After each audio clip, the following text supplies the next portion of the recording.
Okay, so new web. Also, I've had to redo this video a couple of times because it kept cutting the sound out for some reason. It would just skip over a few seconds. So if you hear any skips in the video, I'm not going to redo it again. So just ignore that. Anyway, new updates. I added a fog of war so that you can explore the map, and so I can make them a bit larger and more interesting. So you can go out and look for where the enemy is. Scout out some locations for your camp that can be easily defended, or look for resources, that sort of thing. And I made this scout character here to make that a bit more exciting, a little bit less painful.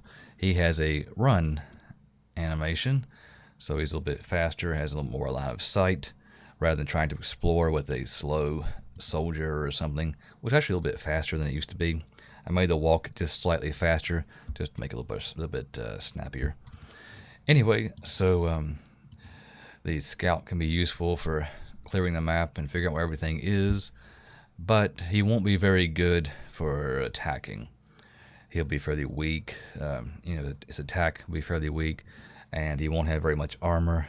So, he'll have his use for looking out. If he's nearby, he'll have a nice range of sight, but and of course it'll be useful for exploring, but he won't be very useful for attacking or anything. So try to keep everything balanced. Now, I've been working on the AI as well, so I have some new characters.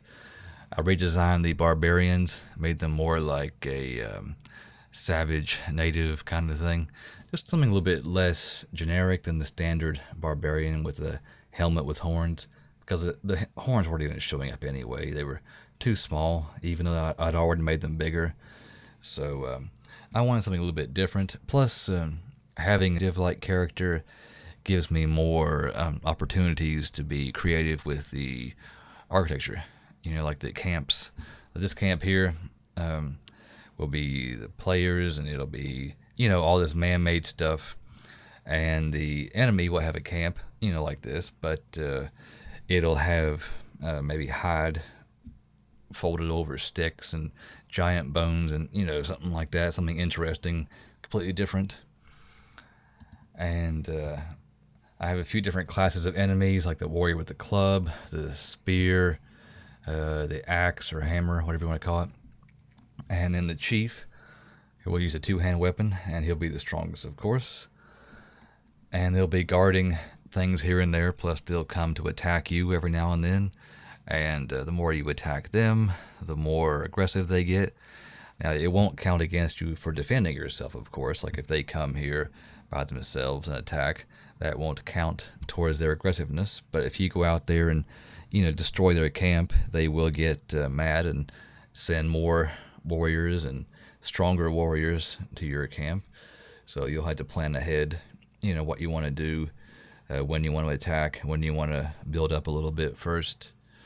And the units they send will also depend on how aggressive they are. Like maybe they'll send their lowly club warrior who walks a little bit slower and is not as strong.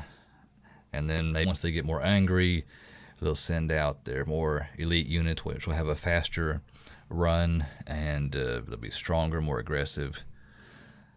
And I'm going to have the AI tweaked for the player as well, so you can stand ground or have them defend this area or whatever.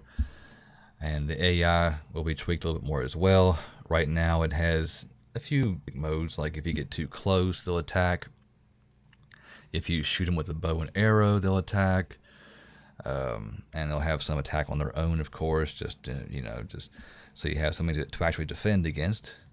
But I'm going to work on making it a little bit more elaborate, different levels, different, just a little bit more variation here and there to make it more interesting.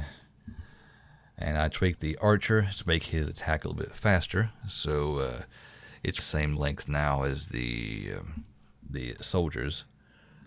So it'll be easier to balance, because the archers are going to be pretty important. They're going to be one of the major units to defend your camp and all that kind of stuff.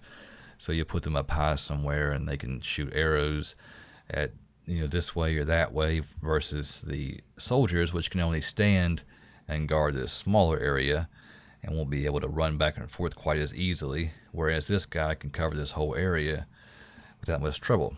So they'll be pretty important, but of course I have to make it so they're not overpowered. I don't want them to be so good that you never want to create any of the soldiers. So I'll be working on balancing. Anyway, here's a new animation for the archer, a little bit shorter, to the point. Also, the damage is no longer being done by a collision event. It is now just basically a delay. Once the attack target is assigned, it does damage directly to him, so you don't have to worry about the arrow going through him or hitting the wrong person. And I have a new death animation as well. They all fall backwards now, and as you can see, after a while the bodies disappear, and I can make that setting whatever I want. I don't want it to look completely stupid having bodies everywhere, but enough to make it look like there actually was a battle going on. And just a few little tweaks here and there to the AI. Make it so the units have worthwhile, so this guy will be worth using up close, this guy will be worth using further away. Make it so there's actually a reason to use each enemy, and then work on the upgrades, make it so they're not overpowered but still feel like a worthwhile upgrade, so you actually want to upgrade it. Because I think I'm going to have the soldier have its own upgrades, and then on a separate tree have the guard upgrades, and then on a separate thing again have the archer upgrades. Also, I got rid of the short bow. I thought it was a little bit redundant because he's not going to have too much of a range anyway. So he can maybe shoot that far, and that'll probably be it. Otherwise, he'll have to have a giant line of sight, and it'll be way more than any other characters. So just for balance and consistency, I want to keep it fairly reasonable. But anyway, all that'll come soon. I've also made a few changes to the environment here. Add in this stone man-made texture on the ground here, and I'll use that here and there, just to mix things up a little bit. I made the tables and chairs a little more broken. Add in this dock, add in some dead trees near the water. I made this texture here for the wood a little bit rough, and made this one here a little bit rough as well, just for a bit more detail. And I extended the beams out a little bit just for some more detail. And I'll be working on some more props here, like some more rocks, some more trees, whatever I can think of. More of these kinds of wooden structures to give you something to stand on for the archers, or maybe like a mining area kind of thing. And I'm going to be working on the AI HUD and adding in some music and some sound, working on tweaking the balance and difficulty and all that kind of stuff. So that'll be the next step, the next video. I'm also going to rotate the camera because I want to lock the camera down so you can't just scroll off the edge like this and see the edge of the map. I want to make it so you can only go, to like right there. And to do that, the easiest way to do it will be just to rotate the camera and then just set a limit on it. But that'll also I have to rotate all these objects and then maybe rotate a texture, the lights, and that kind of stuff. So it'll look a little bit different next time you see it probably, but I think it'd be a worthwhile change. Anyway, before this clip keeps popping in and out, hopefully this recording was okay. But that'll be all for now, and I guess I'll see you next time.